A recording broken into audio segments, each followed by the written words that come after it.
ಸಂಸತ್ ಭವನ್ ಎಂದು ಕರೆಯಲ್ಪಡುವ ಭಾರತೀಯ ಸಂಸತ್ತಿನ ಕಟ್ಟಡವನ್ನು ಹಾರ್ಟ್ ಆಫ್ ಇಂಡಿಯನ್ ಡೆಮಾಕ್ರಸಿ ಎಂದು ಕರೆಯಲಾಗುತ್ತದೆ.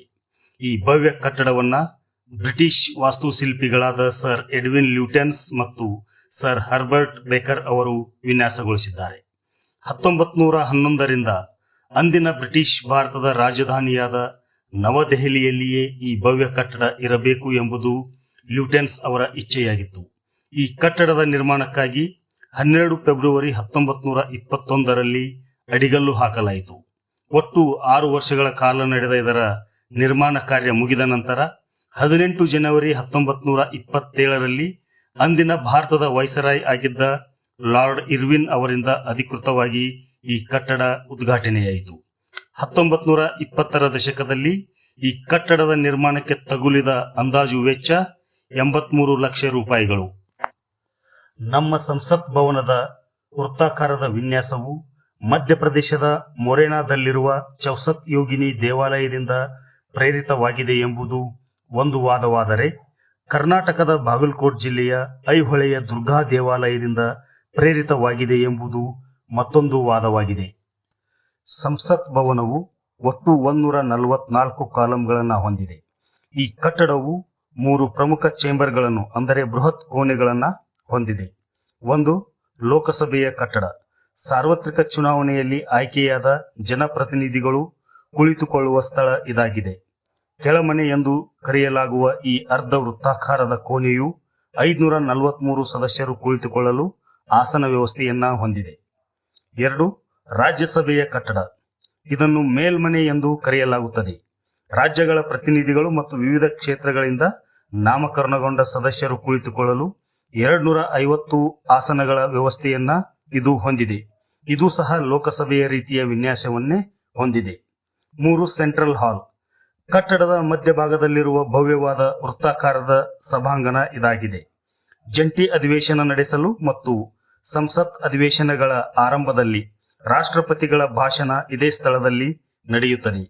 75 ವರ್ಷಗಳ ಹಿಂದೆ ಅಂದರೆ 1949 ನವೆಂಬರ್ 26ರಂದು ಇದೇ ಸ್ಥಳದಲ್ಲಿ ಭಾರತದ ಸಂವಿಧಾನವನ್ನ ಅಂಗೀಕರಿಸಲಾಗಿತ್ತು. ಕಟ್ಟಡದ ಮತ್ತೊಂದು ಆಕರ್ಷಣೆ ಎಂದರೆ ಅದರ ಗುಮ್ಮಟ. ಸೆಂಟ್ರಲ್ ಹಾಲ್ನ ಮೇಲೆ ಇರುವ ಈ ಗುಮ್ಮಟವು 29 ಮೀಟರ್ ಸುತ್ತಳತೆಯನ್ನ ಹೊಂದಿದೆ. ಸಂಸತ್ ಭವನದ ಪ್ರವೇಶ ದ್ವಾರದಲ್ಲಿ ಅಶೋಕ ಸ್ತಂಭ, ಅಶೋಕ ಚಕ್ರ ಮತ್ತು ಭಾರತದ ರಾಷ್ಟ್ರೀಯ ಲಾಂಛನಗಳಿಂದ ಅಲಂಕರಿಸಲಾಗಿದೆ. ಈ ಚಿಹ್ನೆಗಳು ಭಾರತದ ಸಾರ್ವಭೌಮ ಮತ್ತು ಪ್ರಜಾಪ್ರಭುತ್ವದ ಸಂಕೇತವಾಗಿವೆ. ಅಷ್ಟೇ ಅಲ್ಲದೆ ಸಂಸತ್ ಭವನವು ವಿಸ್ತಾರವಾದ ಉದ್ಯಾನವನ ಮತ್ತು ಹುಲ್ಲು ಹಾಸುಗಳಿಂದ ಕೂಡಿದೆ. ಇದರಿಂದ ಕಟ್ಟಡದ ಸೌಂದರ್ಯ ಮತ್ತಷ್ಟು ಆಕರ್ಷಣೀಯವಾಗಿದೆ. ಇನ್ನು ಸಂಸತ್ತಿನ ಹೊಸ ಕಟ್ಟಡವನ್ನು ಸೆಂಟ್ರಲ್ ವಿಸ್ತಾ ರೀಡೆವಲಪ್ಮೆಂಟ್ ಪ್ರಾಜೆಕ್ಟ್ ಎಂದು ಕರೆಯಲಾಗಿದೆ. ಈ ಕಟ್ಟಡ ತ್ರಿಕೋನದ ಆಕಾರದಲ್ಲಿದೆ.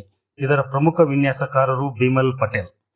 ಭವಿಷ್ಯದಲ್ಲಿ ಹೆಚ್ಚಿನ ಸಂಸತ್ ಸದಸ್ಯರಿಗೆ ಅವಕಾಶ ಕಲ್ಪಿಸಲು ಮತ್ತು ಕ್ಷೇತ್ರಗಳ ವಿಸ್ತರಣೆಯನ್ನ ಗಮನದಲ್ಲಿಟ್ಟುಕೊಂಡು ಇದನ್ನ ವಿನ್ಯಾಸಗೊಳಿಸಲಾಗಿದೆ. ಲೋಕಸಭೆಯ ಚೇಂಬರ್ನಲ್ಲಿ 888 ಚುನಾಯಿತ ಸದಸ್ಯರಿಗೆ ಕುಳಿತುಕೊಳ್ಳುವ ಆಸನ ವ್ಯವಸ್ಥೆ ಇದ್ದರೆ, ರಾಜ್ಯಸಭೆಯಲ್ಲಿ 384 ಸದಸ್ಯರಿಗೆ ಆಸನ ವ್ಯವಸ್ಥೆಯನ್ನ ಈ ಹೊಸ ಕಟ್ಟಡ ಹೊಂದಿದೆ. Digital system, communication system, paperless offices and modern ಟೆಕ್ನಾಲಜಿಯ ಜೊತೆಗೆ ಅತ್ಯಾಧುನಿಕ ಸೌಲಭ್ಯಗಳನ್ನು ಈ ಕಟ್ಟಡ ಹೊಂದಿದೆ. ಲೋಕಸಭೆಯ ಒಳಾಂಗಣವನ್ನು ಭಾರತದ ರಾಷ್ಟ್ರೀಯ ಪಕ್ಷಿಯಾದ ನವಿಲಿನ ಥೀಮ್ನಂತೆ ಸಂಯೋಜಿಸಲಾಗಿದೆ. ರಾಜ್ಯಸಭೆಯ ಚೇಂಬರಿನ ಒಳಾಂಗಣ ವಿನ್ಯಾಸ ಭಾರತದ ರಾಷ್ಟ್ರೀಯ ಪುಷ್ಪವಾದ ಕಮಲದ ವಿನ್ಯಾಸವನ್ನು ಹೊಂದಿದೆ.